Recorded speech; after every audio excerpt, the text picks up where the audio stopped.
السلام عليكم متابعي قناة HD فيلم الكرام. أحيانا تسعدنا أشياء لا قيمة لها عند البعض. ما تنسوش الدعاء لإخواننا اللي تحت الحصار، ربنا يثبتهم وينصرهم ويرحم شهدائهم.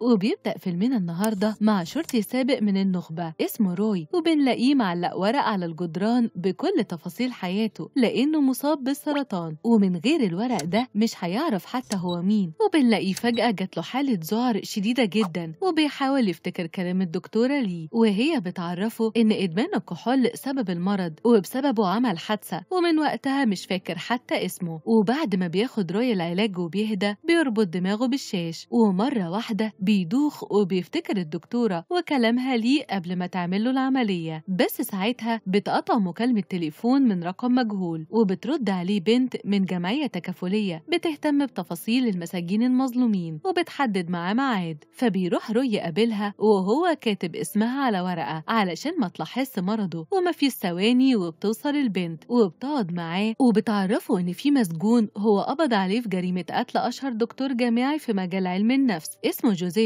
طلب انه يقابله قبل ما يتم تنفيذ الحكم عليه. ساعتها بيستغرب روي من طلبها، لكنه بيقرر انه يروح يقابل المتهم، وبيسيبها وبيرجع على البيت، وبيطلع ملف القضية من الدولاب بتاعه علشان يقرا ملابسات القضية قبل ما يروح للمتهم. وبنلاقي في الملف صور جوزيف الضحية وهو مضروب بطريقة وحشية لدرجة ان عظم وشه كله متكسر والعظم باين من لحمه، لكن مفيش في الملف اي وجود لأداة الجريمة. المهم تاني يوم بيروح يقابل المتهم، واللي بنلاقيه بيعتبر روي طوق النجاة اللي هيشيل رقبته من حبل المشنقة. ولما بيقعد روي قدامه بيقول له المتهم انه بريء رغم ان بصماته موجودة في البيت وقت الجريمة. وبيبرر المتهم اعترافه بالجريمة من 10 سنين بان المحقق جيمي صاحب روي كان بيعذبه واجبره انه يعترف بالجريمة. وفي الحقيقة المتهم بيقول انه فعلا كان رايح يسرق الفيلا علشان يشتري اكل لبنته، واستنى الخادم يخرج من البيت ودخل الفيلا، لكن بيدخل حد بعده بثواني وبيفضل يضرب في جوزيف من غير رحمة. وقتها المتهم اترعب وقرر انه يهرب بس من غير ما يشوف القاتل الحقيقي. وبنلاقي المتهم بيقسم لروي ان ده اللي حصل، وبيعرف ان في كاتب اسمه ريتشارد كان بيجيله علشان يعمل كتاب عن الجريمة الكاملة لانه كان يعرف جوزيف نفسه، وبيطلب منه يعيد التحقيق في القضية قبل ما ينفذ الحكم عليه. بعدها بيمشي روي وهو مقتنع 100% ان المتهم ده بريء، وبياخد قرار انه يحقق في الجريمة من تاني. وبيبدأ من نصايح الدكتورة اللي بتوصيه بالعلاج، وبيشغل دماغه بحاجة مفيدة لان ده هيساعد في التخلص من الزهايمر نهائي. بعد كده بيفتح ملف القضية علشان يفتكر عنوان جيمي صاحبه، وبيروح له تاني يوم لحد البيت وبيدخل يتكلم معاه، وبيبان انهم بقالهم سنين ما يعرفوش حاجة عن بعض، وبالتحديد من بعد ما روي عمل الحادثة واتشال من منصبه بعد ما اتثبت عليه انه مدمن على الكحول. أما جيمي فبيقضي فترة طويلة من الاكتئاب المستمر، خصوصا بعد إصابة مراته بالسرطان وشافها وهي بتموت قصاد عينه ومحدش ساعده في علاجها. وبعدين بيفتح روي موضوع التحقيق في القضية بتاعت جوزيف، لكن جيمي بيقوله ما يهتمش بالموضوع لأن المتهم اعترف بنفسه. بس روي بيطلب منه يساعده يعرف عنوان ريتشارد، خصوصا إنه قرا في الملف إن ريتشارد كان موجود في الفيلا تاني يوم. فبيوافق جيمي وبيوعده إنه هيساعده. وبالليل بقى بيرجع روي للبيت وبيقلب في ذكرياته القديمة واللي من ضمنها صورة بروزها الإزاز مكسور، وبيفتكر إنه كان مع واحدة. فبيقرر بسرعة إنه يشيل الإزاز لكنه بيتعور في إيده، وبيفتكر من منظر الدم شكل جثة جوزيف وبتبقى لسه هتجيله النوبة. بس جيمي بيلحقه لما بيتصل عليه وبيقوله إنه لقى ريتشارد، والصدمة إن روي بيلاقيه ميت. وبيعرف من جيمي إنه كان بيتعاطى ممنوعات، لكن روي ما بيصدقش لأن مفيش غير علامة الإبرة واحدة في دراع ريتشارد. وتاني يوم بيقرر روي يروح العزا بتاع ريتشارد علشان يسأل مراته عن تصرفاته قبل ما يموت، وهناك بيتفاجئ إن أخو ريتشارد اتجوز مراته وكانوا بعيد عنه لفترة كبيرة. وبيقف روي يتكلم مع أخو ريتشارد وبيسأله إذا كان يعرف إنه كان مدمن، لكن أخوه بيأكد له إن ريتشارد ما وصلش للدرجة دي، هو كان عنده حالة اضطراب مش أكتر. وقبل ما يمشي أخو ريتشارد بيسلم لروي الكتاب اللي كان أخوه بيكتبه عن جريمة جوزيف، فبياخد روي روي الكتاب وبيرجع للبيت يقراه، وبتبدأ الحكاية مع ريتشارد وقت ما كان كاتب صاعد، وبيروح حفلة للمبدعين وهناك بيشوف بنت جميلة بتخطف قلبه اسمها لورا. لكن إعجاب ريتشارد ما كانش لمجرد جمالها، إنما لأنها مجتهدة في شغلها ودراستها، وكمان ليها علاقات كتير وأهمها الدكتور جوزيف اللي بيعتبرها من أنجح الطلاب وبيخليها تشتغل معاه. ومفيش ثواني وبنلاقي لورا نفسها بتبادله نفس الإعجاب وبتروح تتعرف عليه، وبعد محادثة طويلة بينهم بيتأكدوا إن تفكيرهم شبه بعض، ومن الوقت ده بيبدأوا قصة حب عظيمة بينهم. والفترة دي كانت لورا بتشجعه وبتقول له رأيها في كتاباته وبتعرفه إنه هيبقى ليه مستقبل عظيم. لكن للأسف بعد كده بيجيله خبر وفاة أبوه، وكان لازم يتنازل عن موهبته ويشتغل بمقابل مادي علشان يصرف على أمه. فقررت لورا ساعتها إنها تساعده وخدته تعرفه على جوزيف على أساس إنه هيتبنى موهبته. لكن بالنسبة لجوزيف الموضوع كان مختلف، هو خده وشغله عنده يرتب مكتبة الكتب بتاعته في مقابل الفلوس علشان يوفر فلوس لأمه. ورغم كثرة ريتشارد وقتها إلا إنه بيوافق على الشغل، لكن عمره ما نسى حلمه، بالعكس ده استغل شغله في المكتبة في قراءة الكتب وبقى ملم بمجالات كتيرة. وبعد فترة من الشغل عند جوزيف بيتعرف على الخادم اللي بيبقى مهووس بمضارب البيسبول زي أبوه، لكنه ما بيهتمش بوجوده ساعتها، خصوصا لما بيلاحظ إن لورا قاعدة مع جوزيف وبتضحك بصوت عالي. وهنا بيحس إن في حاجة بينهم، ومن بعدها بيلاقيها بتتهرب منه وبتقضي معظم وقتها مع جوزيف. وفي يوم بيروح ياخدها من عند جوزيف من الفيلا، لكنه بيشوفها بعينه وهي بتخونه معاه وبيبقى مصدوم ومش عارف يتصرف ازاي. ده غير ان تاني يوم جوزيف بيطلب منه انه يقطع علاقته بلورا والا هيطرده في الشارع وبرضه هيخليها تسيبه. وبعد كده ريتشارد لما بيرجع بيته بالليل بيلاقي لورا لمت هدومها وسابت البيت، وده حصل في نفس اليوم اللي جوزيف اتقتل فيه. بعد كده بتروح لورا لزميلة جوزيف تطالب بحقها في المشروع اللي كانت شغالة معاه عليه، لكن زميلة جوزيف مش بتصدقها وبترفض تكتب المشروع باسمها. ومن وقتها بتختفي لورا تماما لفترة طويلة جدا. وفي نهاية القصة ريتشارد بيكتب انه قابلها تاني، وقبل ما يكمل الحكاية كان مات. اما في الوقت الحالي فبيروح روي يقابل جيمي في حانة وبيتكلم معاه في كل اللي عرفه، بس جيمي بيبقى مصمم يقنعه انه ينسى الموضوع، ولما بيلاقيه مصمم بيسيبه وبيدخل الحمام. وفي الوقت ده روي بيتخيل واحدة شبه لورا وبيقوم يجري وراها، لكنه بيتصدم لما بيلاقيها واحدة تانية، وعلشان كده بيروح على طول للدكتورة بتاعته يحكي لها اللي حصل. فبتعرفه انها هلاوس طبيعية بتبين ان العلاج بدأ يجيب نتيجة معاه. فبيطمن روي وبيرجع للبيت يغير هدومه وبيقرر يروح يتكلم مع طليقة ريتشارد، واللي بيلاقي حالتها النفسية صعبة جدا، خصوصا انها بتفتكر ان ريتشارد كان بيخونها قبل ما يموت مع واحدة اسمها إليزابيث وسمعته وهو بيكلمها في التليفون. بعدها بيرجع روي للبيت وبيعمل سيرش عن إليزابيث، وكانت الصدمة المفجعة ان إليزابيث تبقى لورا بعد ما اختفت وغيرت اسمها. وساعتها بيقدر يحدد عنوانها الجديد وبيقرر يروح لها عند البيت، وبنلاحظ ان هي كمان عارفاه، وده اللي بيصير فضول روي، خصوصا انه بيفتكر انها كانت قاعدة معاه في مكان. لكن رد لورا بيبقى مختلف تماما وبتقوله انها شافت اخبار حادثته في الجرايد. المهم بيبدأ روي كلامه عن ريتشارد، لكن لورا بتقوله انها عاوزة تنساه وما بتهتمش ابدا لما بتعرف من روي انه مات. وبعد كده روي بيديها الكتاب بتاع ريتشارد تقراه وتتواصل معاه في اقرب وقت علشان ينقذ حياة شخص بريء من الاعدام، وبيسيبها وبيحدد مكان الخادم واللي بيبقى عنده مخزن الجزارة، وبيقرر يروح يستجوبه هو كمان، وبيدخل يتكلم معاه وبيسأله عن الطريقة اللي جوزيف قابله بيها. فبيحكي له الخادم انه كان جندي في الجيش واتصاب إصابة خطيرة وقت الحرب سببت له إعاقة، وهنا جوزيف شافه وهو بيشتغل عامل نظافة في الحفلة اللي هو عاملها، فقرر انه يشغله معاه في الصيانة. وبيعرفه كمان ان جوزيف استغله في تطوير مشروعه وعمل عليه اختبارات وعالجه بالصدمة وبيخليه ينسى أحداث الحرب كلها، واداله كمان العلاج بتاعه عشان يستمر عليه. لكن العلاج ده كان ليه آثار جانبية صعبة جدا علشان كده بطل ياخده. وفي ظل كلام الاتنين مع بعض الخادم بياخد روي معاه يوصله، وفي الطريق بيكمل الخادم الحكاية وبيقوله إنه جوزيف كان ليه علاقات قذرة مع مرضاه وبيسجل لهم. ولما الخادم بيشغل واحد فيهم بيتصدم لما بيعرف إنها البنت اللي شغالة في البار اللي بيقعد فيه. وعند النقطة دي بتنتهي حكاية الخادم وبيكون روي وصل البيت. لكن بعد ما الخادم بيتأكد إن روي دخل البيت بيتصل على حد يبلغه باللي حصل.